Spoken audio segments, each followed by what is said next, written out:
2주 전인가요? 이제 정시은이가 이제 6학년이 되거든요.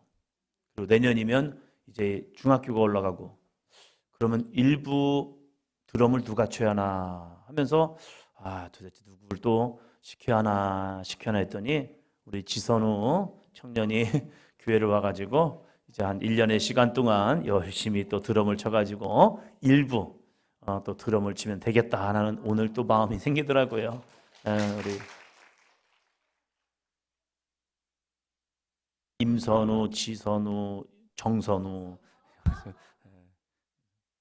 선우가 열심히 합니다. 주님의 이름으로 축복하고 정말로 우리들 가운데 한 사람 한 사람이 아름답게 쓰임받는 귀한 사람이 되시기를 바랍니다.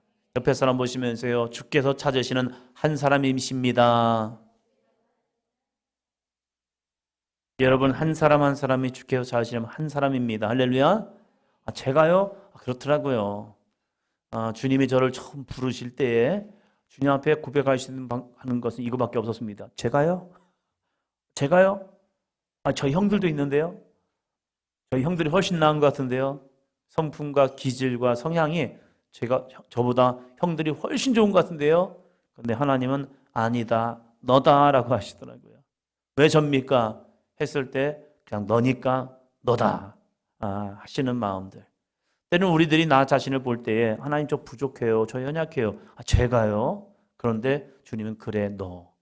그 사람이 바로 베드로 어부였고요, 안드레 어부였고요, 요한 어부였어요.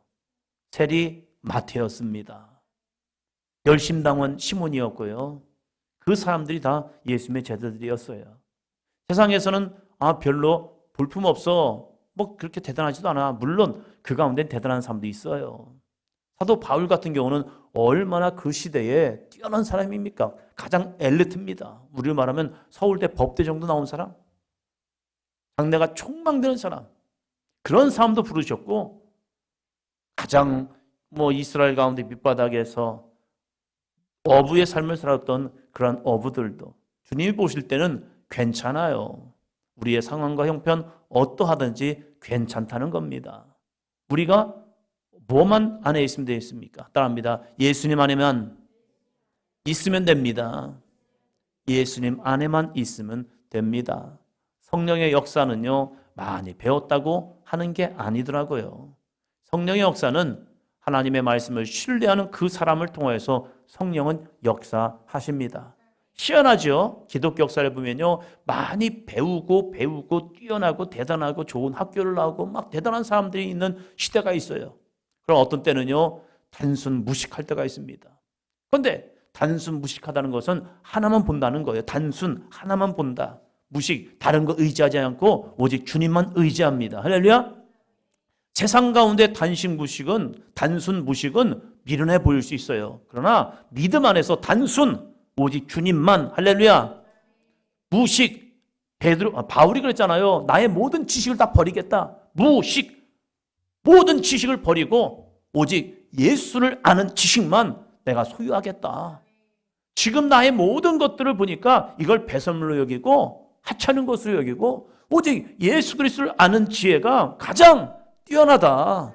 그것만 바라본 거예요. 그럴 때에 이 바울을 통하여서 정말로 기적과 능력과 역사가 이루어졌습니다. 베드로도 마찬가지죠. 단순했어요. 그냥 주님이 말씀하신 얼마나 단순한지. 자신은 어부잖아요. 물을 너무 잘 알아요. 갈릴리 바다는 어렸을 때부터 그의 삶의 현장이었단 말이에요. 그러한 갈릴리 바다가 요동칠 때에 아이고 죽겠네 해놓고 나서 예수님이 물 위로 걸어오시니까 너무 단순해요.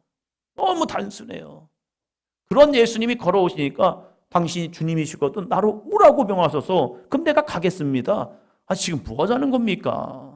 예수님이니까 걸을 수 있겠죠. 그런데 이 단순한 베드로 사도께서 예수님이 걸어오시니까 예수님이 걷는다면 나도 걸을 수 있지 않을까? 이게 얼마나 단순한 믿음입니까? 얼마나 무식한 믿음입니까? 인간적으로 보면 이건 너 정말로 지금 무슨 상황이야? 왜 그래? 사람들이 만류했을 거예요. 그러나 이 베드로의 신앙을 보면 단순했고 무식했습니다. 그리고 오직 주님만을 바라봅니다. 그럴 때 누구도 걷지 못하는 이 물 위를 걷는 기적을 경험하는 것이 바로 베드로의 삶입니다. 저는 사도행전 교회가 단순했으면 좋겠어요. 이 생각 저 생각, 이 마음 저 마음 하지 말고 오직 주님만 바라보시기를 축원합니다. 그리고 세상의 많은 지혜와 학문과 경험, 이것보다 하나님의 말씀이 우선된 믿음의 삶이 되시기를 축원합니다. 그럴 때에 우리들 가운데는요, 정말로 주님 행하셨던 놀라운 기적과 능력과 역사가 나타날 줄로 믿습니다. 세상에서는 지혜로워야죠. 무식하면 안 돼요. 단순하면 안 돼요. 세상에서는요, 뱀처럼 지혜로워야 합니다. 할렐루야. 그러나 믿음 안에서는요, 믿음 안에서는 나는 오직 한 분, 주님만을 바라봅니다. 할렐루야. 이 믿음으로 나아가시기를 축원합니다. 오늘은 속회를 모여하는 이유, 프린트물 다 받으셨죠? 혹시 안 받으신 분 계십니까? 손을 한번 들으시면 뒤에서 나눠드릴 겁니다. 다 받으셨죠? 네, 오늘은 이 프린트물을 같이 보도록 하겠습니다. 말씀 나와 있죠? 사도행전 2장 46절 47절 같이 읽습니다. 날마다 마음을 같이하여 성전에 모이기를 힘쓰고 집에서 떡을 떼며 기쁨과 순전한 마음으로 음식을 먹고 하나님을 찬미하며 또 온 백성에게 칭송을 받으니 주께서 구원받는 사람을 날마다 더하게 하시니라. 아멘. 속회를 모여야 하는 이유. 지금 이 시대는 굉장히 개인주의 신앙이 참 많습니다. 예배만 드리면 뭐 2만 명이 모인다, 뭐 10,000명이 모인다. 그런 교회도요, 이 속회, 소그룹 모임, 뭐 각자 다른 이름들이 있죠. 뭐 장로교에서는 구역 예배, 그리고 뭐 셀이다, 뭐 나무다, 뭐 이런 저런 모임들이 참 많습니다. 그런데 이 큰 교회일수록요, 이 작은 모임, 속회 이런 모임들을 안 모이는 사람들이 참 많아지기 시작했어요. 굳이 그냥 신앙생활 하면 되는 거 아닙니까?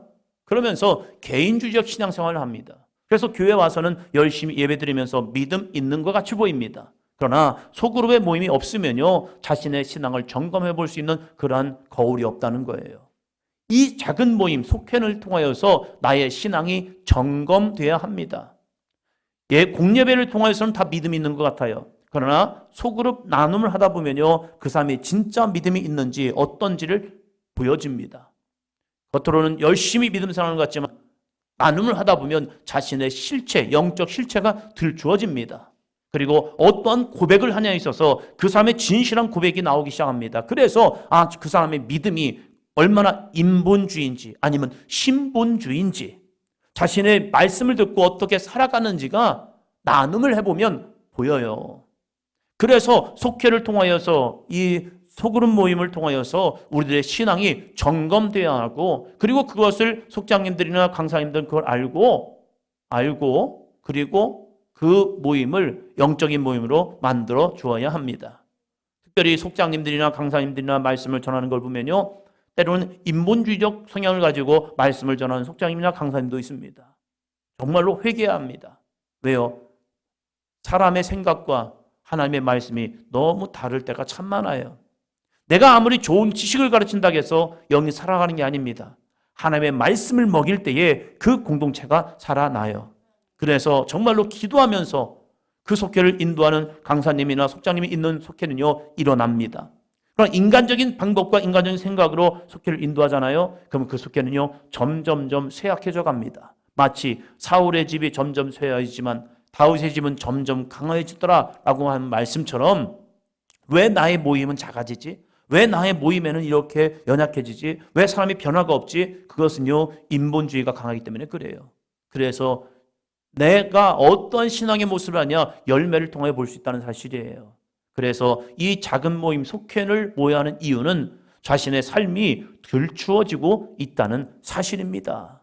그래서 이 작은 모임, 속회 모임을 통하여서 우리들의 신앙을 점검해보고, 믿음이 없으면 믿음을 달라고 기도하시고, 그리고 우리의 믿음이 약하면 강한 믿음 달라고 기도하시기를 바랍니다. 그래서 우리의 믿음이 이 속회 모임을 통하여서 정말로 주님 닮아가는 삶이 되시기를 바랍니다. 자, 예루살렘 교회의 신앙생활의 행태가 있습니다. 이들은 어떻게 신앙생활을 하였는지. 예루살렘 교회가 1번 뭘 모였죠? 성전 모임이 있었습니다. 그들은 다락방에서만 모이지 않았습니다. 자신들의 공동체에서만 모이지 않았습니다.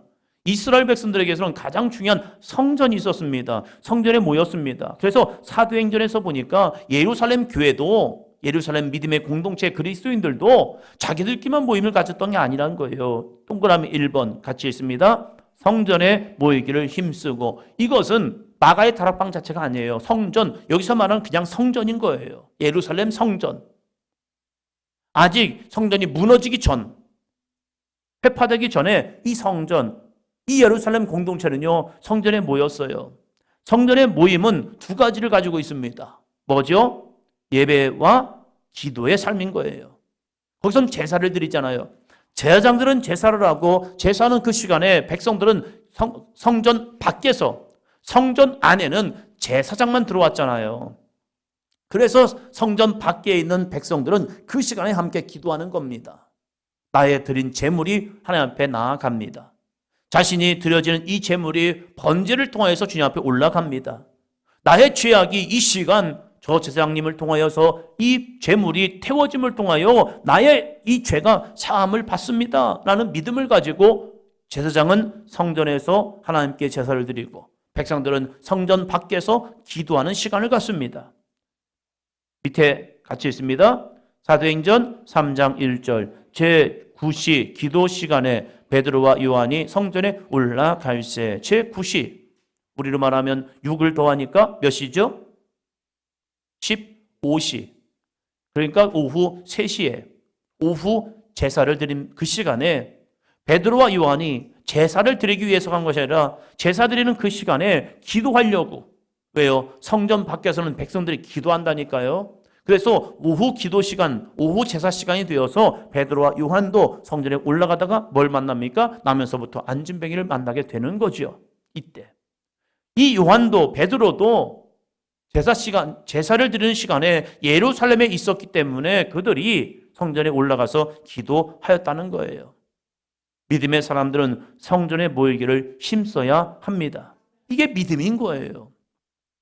우리들이 작은 모임, 공동체 모임도 있겠지만 무엇보다도 가장 중요한 것은 성전에 모이기를 힘쓰는 믿음이요.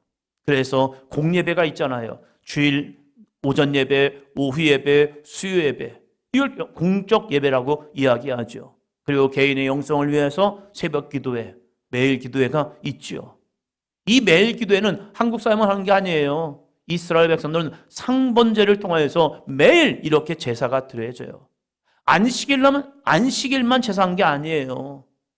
매일 9시, 오후 3시에 제사를 드림을 통하여서 하나님께 날마다 하루에 2번씩 제사를 드렸던 거예요. 어떤 분은 이렇게 말해요. 한국교회가 오후 예배 드리니까 이거 잘못됐다고. 그러면서 저녁 예배 드려야 한다고. 왜? 저녁 기도가 있었잖아. 근데 시간을 따져보니까 오후 3시예요. 오후 3시면 저녁이에요? 오후예요? 무식한 소리죠. 말 자체만 잘못 해석해버린 거예요. 이스라엘 백성은 오전 9시, 오후 3시에 제사를 드렸던 거예요. 그 시간을 그냥 자기들은 오후, 아침 예배, 저녁 예배라고, 제사라고 했던 것 뿐이에요. 그것을 잘못 오해해가지고, 저녁 밤에 제사를 드려야 한다고. 그러니까 주일날 예배가 완성되는 거라고. 그런 얘기가 어디 있어요. 성경을 몰라도 잘 모르시는 사람들의 모습이에요. 베드로도 제9시 시간에 성전에 모이기를 힘썼습니다. 여러분 날마다 거룩한 성전에 와서 주님께 예배하는 신앙이 되시기를 축원합니다. 두 번째 뭐가 있죠? 소그룹 모임.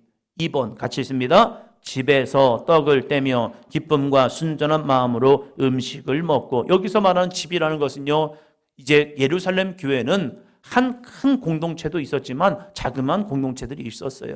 각자의 집에서 사람들과 함께 모이기 시작했습니다. 왜 그러냐면 성도 수가 굉장히 많아졌거든요.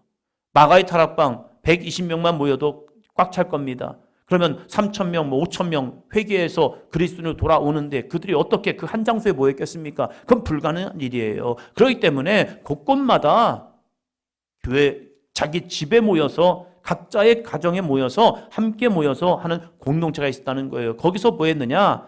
집에서 뭘 했다고요? 떡을 떼며. 기쁨과 순전한 마음으로 음식을 먹었다는 겁니다. 이스라엘 사람들에게는 영적인 두 기둥이 있습니다. 성전 같이 있습니다. 시작. 제사, 제사장과 기도, 백성. 성전에서는 제사를 드리고 기도합니다. 제사는 누가 드린다고요? 제사장. 기도는요? 백성. 왜? 나는 제사장이 아니기 때문에 성전에 들어갈 수 없기 때문에 그래요. 회당은 뭐가 있습니까? 영적인 두 기둥 성전과 회당이 있는데 회당은 뭐 하는 곳이라고요? 말씀의 교육과 신앙의 전수, 공동체의 기도. 왜요? 이스라엘 백성들이 매번 성전에 올 수 없잖아요. 그러니까 각 동네마다 유대인들 12명, 성인 12명, 만 13세 이상 12명의 유대인들이 있으면요, 그들은 어느 나라 어느 민족에 가든지 회당이란 걸 만들어 놓습니다. 우리 교회도 마찬가지입니다. 입교인 12명이 되어야 교회가 정식적으로 만들어집니다. 그래서 우리 감리교회도 12명의 입교인이 있어야 교회가 됩니다 해서 정식 구역으로 인정을 받습니다. 회당 문화도 마찬가지였어요. 회당 문화도 그 회당을 통하여서 말씀의 교육과 신앙의 전수, 공동체의 기도가 있었습니다. 그러면 예루살렘 교회의 신앙 생활은 어떠했느냐? 집에서 떡을 떼며. 이 집에서 떡을 뗐다는 것은 단순히 음식을 나눠 먹었다는 게 아니에요. 왜? 뒤에서 또 얘기하잖아요. 3번 뭐죠? 기쁨과 순전한 마음으로 음식을 먹고. 그렇다면 떡을 뗀 것과 음식을 먹었다는 것, 이 두 부분을 좀 나눠 본다면, 그러면 왜 집에서 떡을 뗐다는 이런 표현을 했을까? 이것은 예수님의 성만찬을 기념하는 삶입니다. 예수님께서 떡을 떼시면서 이것은 내 몸이다 라고 하셨던 것처럼 이 자그마한 공동체지만 이 공동체에서 떡을 떼면서 주님의 살과 주님의 피를 먹고 마심을 통해서 우리는 주님 안에 하나가 되었습니다. 할렐루야. 이러한 영적인 거룩한 모습이 있었다는 거예요. 그래서 저희 교회가 2026년을 시작하면서 좀 변화된 예배가 있죠. 매월 첫 주에 성만찬을 합시다. 성만찬은 보여지는 예배입니다. 말씀이 내 눈에 보여지는 거예요. 주님의 살과 주님의 피를 먹고 마심을 통하여서 내 안에 주님이 함께 하십니다라는 거룩한 영적인 고백이 바로 성만찬의 예식이라는 겁니다. 그래서 이제 한 달에 한 번씩 좀 해보자라는 마음으로 드디어 시작을 하게 되는 거죠. 이들이 작은 모임을 통하여서 집에서 떡을 떼음을 통하여서 주님의 살, 주님의 피를 먹고 마셨습니다. 세 번째, 동그라미 3번 같이 합니다. 기쁨과 순전한 마음으로 음식을 먹고, 서로 음식을 나누며 교제하였습니다. 음식을 먹으면서 다른 얘기하지 않냐고 믿음의 교제요. 예배 드릴 때는 은혜 교제를 해놓고 이제 예배만 끝나면 자녀 교육 얘기하고 다른 얘기하지 말고 믿음의 교육고, 너 이뻐졌네, 어느 미용실 갔어? 이런 얘기 좀 덜 하시고 믿음의 영적 교제예요. 어떻게 신앙생활하고 어떻게 믿음으로 나아가고 어떻게 주님 앞에 헌신된 삶을 살아가는지 그런 걸 좀 나누는 삶이요. 그런데 이것이 훈련되지 않으면 좀 부담스럽지요. 그러나 이것이 어느 정도 정례화되면요, 은혜 나누면 이렇게 하는 거구나 라고 좀 나아갈 수 있는 삶이 되시기를 바랍니다. 이것이 소그룹 모임이었다는 겁니다. 세 번째, 그러면 성도들은 어떻게 살았을까? 첫 번째는 성전의 모임이 있었죠. 두 번째는 소그룹 모임이 있었죠. 그러면 세 번째, 개인의 삶은 어떠했느냐? 이게 중요하죠. 이게 진짜 자신들의 영적 열매를 맺는 모습입니다. 성도들의 삶, 세 번째 성도들의 삶, 동그라미 4번 같이 있습니다. 개인적인 삶에는 어떻게 살았느냐? 날마다 하나님을 찬양하는 삶이 있었다는 거예요. 내가 어느 곳에 있든지 내가 어디를 가든지 여호와를 찬양하는 삶, 이 삶을 뭐 했느냐? 했다는 거예요. 그들은 하나님을 찬미하며 살아갔습니다. 아멘. 여러분은 어떠한 노래가 좋습니까? 주님을 찬양하는 노래가 좋습니까? 아니면 그저 아직도 영웅이 이 노래를 좋아하십니까? 대단하더라고요. 팬클럽을 보니까 대단들 하세요.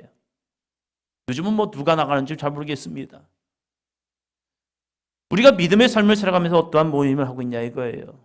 한 면은 이 석사천 쪽에 사시는, 퇴계동에 사시는 한 권사님이었던 것 같아요. 그 권사님 가정을 신방할 일이 있어가지고 신방을 쫙 갔습니다. 가가지고 권사님 했더니 예, 잠깐만요 그러는 거예요. 그래가지고 잠깐만요 해가지고 했는데 들어가 보니까 한 4분이 계시더라고요. 4분. 우리 교회 권사님 한 분, 지금 저희 교회 말고요. 교회 권사님 한 분, 그리고 4분이 계시더라고요. 근데 막 굉장히 급하게 뭔가를 치운 것 같아요. 그래가지고 들어봤더니 이불이 하나, 얇은 이불이 하나 덮여 있더라고요. 저도 알죠, 뭐. 고수들 하고 계시던 것 같아요. 그래서 갑자기 목사님 오셔가지고 깜짝 놀라신 것 같아요. 뭐 재미로 할 수 있는 거죠. 그러나 그 속에서 어떤 은혜가 나눔이 있을까? 놀지 말라는 거 아니에요. 놀이 할 수 있어요. 뭐 비싸게만 안 하고 재미로 하면 놀이를 할 수 있는 거죠. 놀 수 있어요. 그러나 우리가 우리의 삶에서 많은 시간을 어떻게 보내고 있는지 이 얘기를 하는 거예요. 운동할 수 있는 거예요. 할 수 있죠. 놀 수 있어요. 재미도 할 수 있어요. 뭐 파크 골프도 할 수 있고 뭐 게이트볼도 할 수 있고 여러 가지 놀이도 할 수 있어요. 그러나 그것이 주업이 되지 말라는 거예요. 우리의 삶 속에서 많은 부분이 하나님을 찬양하는 거룩한 삶이 되시기를 바랍니다. 그러면 어떠한 삶을 사느냐? 5번 같이요. 온 백성에게 칭송을 받으니 이어서요. 주변 사람에게 호감을 주는 칭찬받는 삶. 어떤 분은 교회를 다니지만 쌈딱 같은 사람 있잖아요. 만나는 사람마다 만나면 좋은 친구가 되는데 만나면 싸우대요. 막 혈기가 있고 모든 게 다 세상에 그런가 봐요. 어떤 분은 욕도 참 잘해요. 믿음 생활 잘 하시는 것 같은데 세상 만나가면 욕을 막 열심히 하시는 분이 있어요. 그런 사람들이 백성에게 칭송받지는 않을 것 같아요. 저 사람이 교회를 다닌다고? 저 사람이 교회를 다닌다고? 이럴 것 같아요. 그런데 이 예루살렘 믿음의 사람들은요, 온 백성에게 칭송을 받았다는 거예요. 온 백성이라는 것은 따라합니다. 믿음을 가진 사람이든지 믿음이 없는 사람이든지 누구나에게 칭송을 받았다는 거예요. 할렐루야. 저는 여러분들이 이웃 가운데 좋은 칭송받는 사람이 되시기를 바랍니다. 이웃들에게 선한 영향력을 끼치는 사람이 되었으면 좋겠어요. 교회가 주변 사람들에게 좋은 칭찬받는 모습들이요. 쉽지 않습니다. 그러나 여러분의 이웃들에게 선한 영향력을 끼치는 사람들이요. 아이들이 엘리베이터를 타면 어른들 만나면 인사 좀 잘하고 할 수 있고 그런 모습들. 그리고 맛있는 거 있으면 혼자 좀 드지 마시고 옆집도 띵동 해가지고 맛있는 거 있으면 좀 나눠줄 수 있는 그런 이런 곳 좋잖아요. 그러면서 이웃들에게 선한 영향력을 끼치는 사람들이요. 그러한 사람이 된다면 얼마나 좋을까. 그리고 그랬더니 어떻게 됩니까? 6번 같이 읽습니다. 주께서 구원받는 사람을 날마다 더하게 하시니라. 전도를 통하여 구원의 문이 열리게 됩니다. 할렐루야. 여호와를 찬송하니까 나의 삶이 변하잖아요. 나의 삶이 변해서 베풀고 나누는 삶이 되니까 백성에게 칭송을 받지 않아요. 할렐루야. 저 사람 진짜 좋아. 저 사람 진짜 좋아. 저 사람 진짜 좋아. 좋다는 거예요. 왜? 사람이 그냥 좋은 게 아닙니다. 받는 게 있기 때문에 좋아요. 말 한마디라도 좋은 말을 받으니까 저 사람 좋은 사람이 되는 거예요. 뭐 하나라도 받기 때문에 좋은 사람이에요. 아무것도 그냥 교류가 없으면요. 그냥 저 사람은 저 사람이고 나는 나예요. 그러나 만나서 그 사람을 칭찬해주고 건면해주고 인사만 잘해도요. 그 사람 받는 거잖아요. 내가 먼저 인사하면 그 사람이 인사를 받은 거예요? 내가 인사를 받은 거예요? 내가 먼저 인사를 하면 그 사람이 인사를 받은 거예요? 그 사람이 인사를 한 거예요? 받았잖아요. 인사만 잘 받아도요. 우리가 주잖아요. 인사를. 안녕하세요. 반갑습니다. 오늘 날씨 좋지요? 어떻게 지내셨어요? 하면서 내가 그에게 인사라도 건네드리면 그분은 받은 거예요. 받으니까 저 사람은 좋은 사람인 거예요. 할렐루야. 그런데 만나도 그냥 모른 척하고 가만히 있으면요. 아무것도 오가는 게 없잖아요. 그러니까 냉랭해지는 거예요. 칭찬받기 위해서는요. 백성에게 칭송받기 위해서는요, 다른 사람에게 호감을 받기 위해서는요, 베풀고 나누어 주어야 합니다. 아, 목사님 뭘 줘야죠? 줄 게 있죠. 축복을 주시기 바랍니다. 인사를 나누시라. 인사만 잘해도 된다니까요. 그 교회가 어떤 교회냐 보여주려면요, 인사만 잘해도 돼요. 할렐루야. 새로운 가족들이 오고 우리끼리 만나도요, 인사 좀 잘했으면 좋겠어요. 요즘 제가 아이들한테 교육을 하나 시킨 게 있습니다. 이 아이들이 이제 1층에 앉아 있잖아요. 그럼 제가 내려가면 어떤 애들은 안녕하세요 하고 어떤 애는 가만히 있는 아이들. 근데 제가 요즘 시키는 게 야야야 일어나서 인사해라.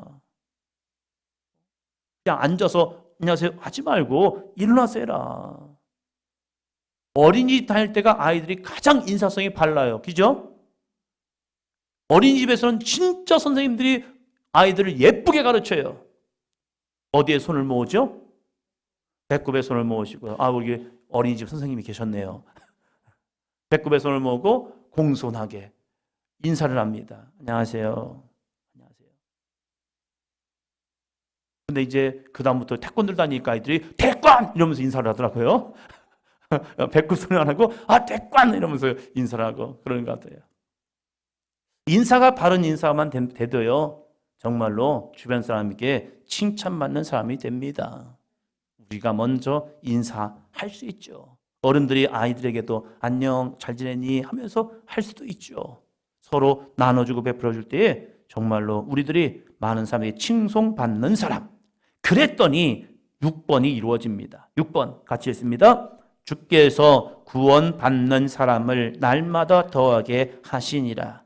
이어서요, 전도를 통하여 구원의 문을 열었다. 욕먹는 교회가 전도가 되겠습니까? 사람들한테 지탄받는 교회가 구원이 이루어지겠습니까? 교회는 칭찬받아야 합니다.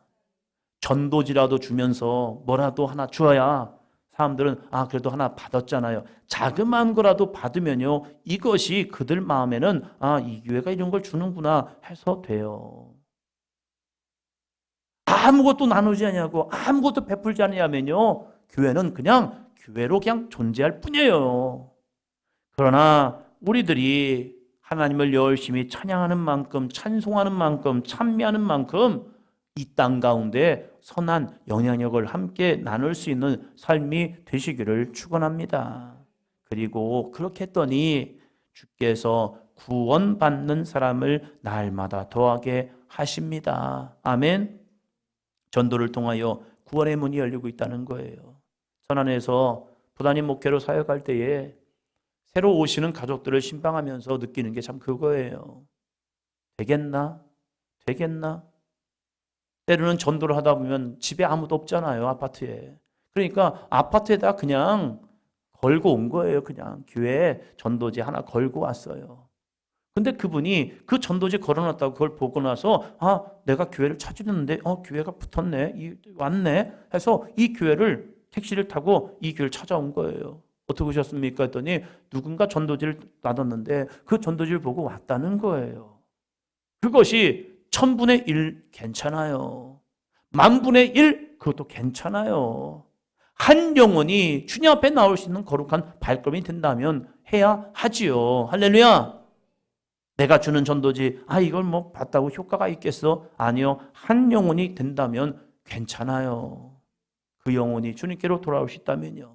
그래서 우리 사도인연교회가 이 지역 가운데 여러분의 삶이 여러분의 이웃들 가운데 하나님을 찬미하는 거룩한 삶, 그리고 온 백성에게 칭송을 받는 거룩한 삶, 그리고 마지막 6번째, 주께서 구원받는 사람을 날마다 더하게 하시는 믿음의 삶이 있기를 주의 이름으로 축원합니다.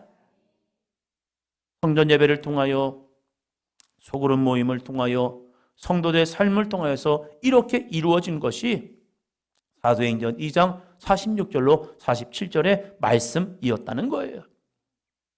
우리의 이 속회 모임들이 그러한 모임이 되시기를 축원합니다. 자, 이제는 3번 같이 읽어볼까요? 속회에서 해야 할 것. 근데 지금 시간이 어떻게 됐죠? 지금 9시를 다 가고 있잖아요. 그래서 이것은 다음 주에 하도록 하겠습니다. 때문에 나눠드린 프린트물 꼭 가지고 오셔서 다음 주는